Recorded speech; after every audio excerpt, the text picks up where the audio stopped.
जय गुरु जी। शुक्राना गुरु जी। सारी संगत को जय गुरु जी।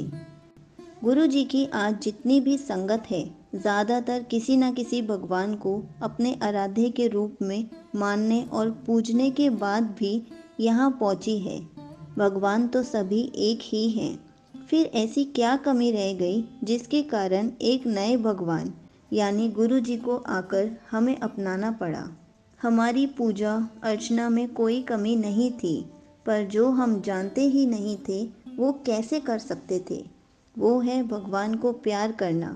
भगवान से तो हमने एक ही रिश्ता समझा था, हम मांगेंगे और यदि भगवान खुश हुए हमारी पूजा अर्चना से तो वो हमारी मनोकामना पूरी कर देंगे, यानी एक दाता और एक भिखारी की।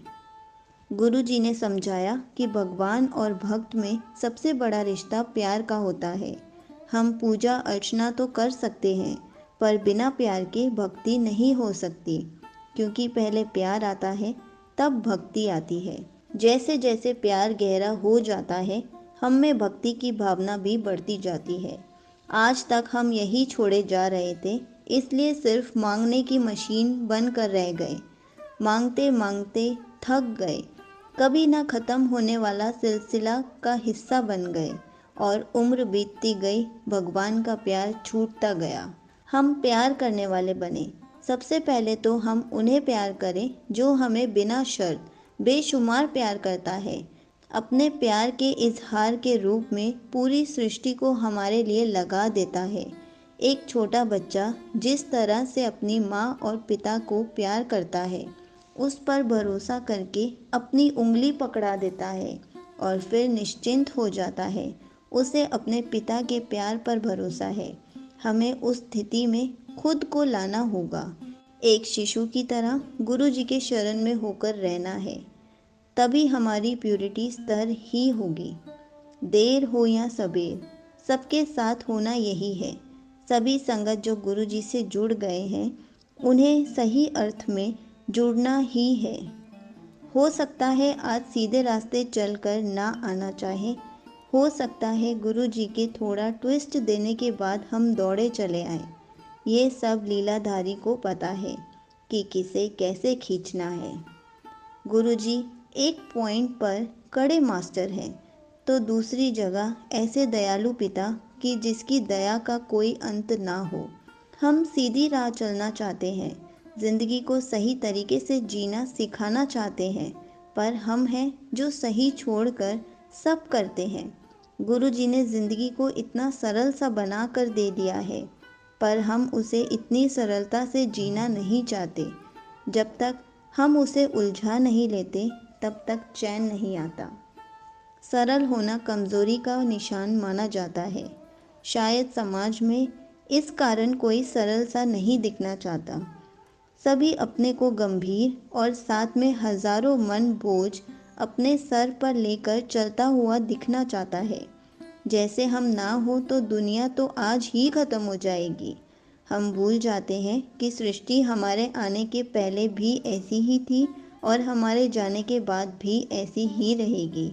हमारे इस संसार में आने जाने की प्रक्रिया हमारे अपने लिए है। अपने कर्म खत्म करके विकास हासिल करने का एक ही मौका है ज़िंदगी में, बस इससे ज़्यादा कुछ नहीं। जिस तरह कोई सरल नहीं दिखना चाहता, उसी तरह से भक्त लोगों से दुनिया भी कुछ हम अपेक्षा नहीं रखती है। दुनिया के हिसाब से अगर हम भगवान के सच्चे भक्त हैं, इसका मतलब होता है कि हम कभी भी अपनी आवाज़ बुलंद नहीं करेंगे। चाहे कितना भी गलत क्यों ना हो रहा हो हमारे साथ, हमें सबसे झुककर ही रहना चाहिए। भगवान से जुड़ने का मतलब ही होता है कि हम उस परम शक्ति से जुड़ जाते हैं, जहाँ डर, चिंता, फिक्र सब गायब हो जाती है। हम अपने आनंद में स्थित रहना चाहते हैं, पर इसका मतलब ये कभी नहीं था कि हम अपने लिए या अपने हित के लिए लड़ना बंद कर दें। विनम्र होने का मतलब कमज़ोर समझ लेते हैं। भक्ति में दिखावा कभी नहीं हो।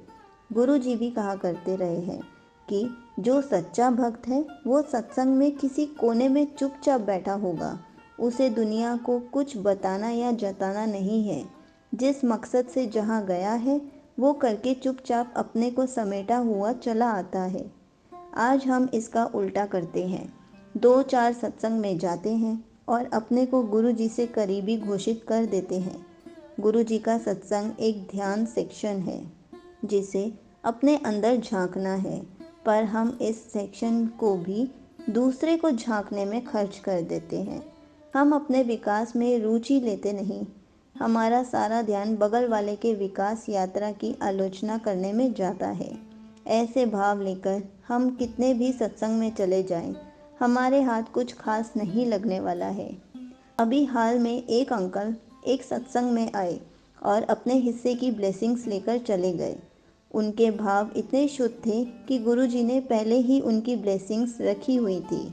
जैसे ही वो आए और लेकर चले गए और 1 घंटे से भी कम देर रहकर वो अपनी ब्लेसिंग्स का खजाना समेट कर चल दिए। इसे कहते हैं भक्ति, इसे कहते हैं भगवान का प्यार। हम जब तक अपने को तरह तरह की बातों में उलझा कर रखेंगे, तब तक अपने अंदर देखना किसे कहते हैं समझ ही नहीं पाएंगे। शांत होना बहुत ज़रूरी है।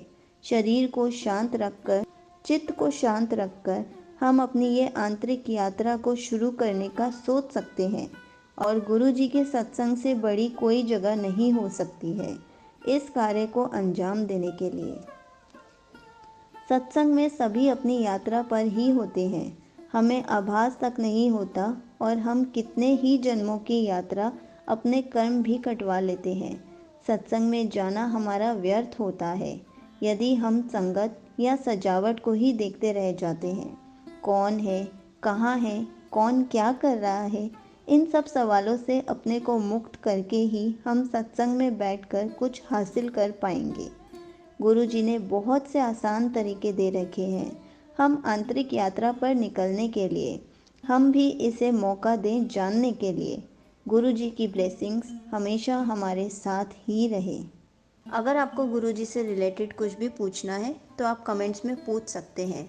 उसका आंसर मैं कमेंट में रिप्लाई करके या फिर वीडियो बनाकर ज़रूर दूंगी। जय गुरु जी, शुक्राना गुरु जी।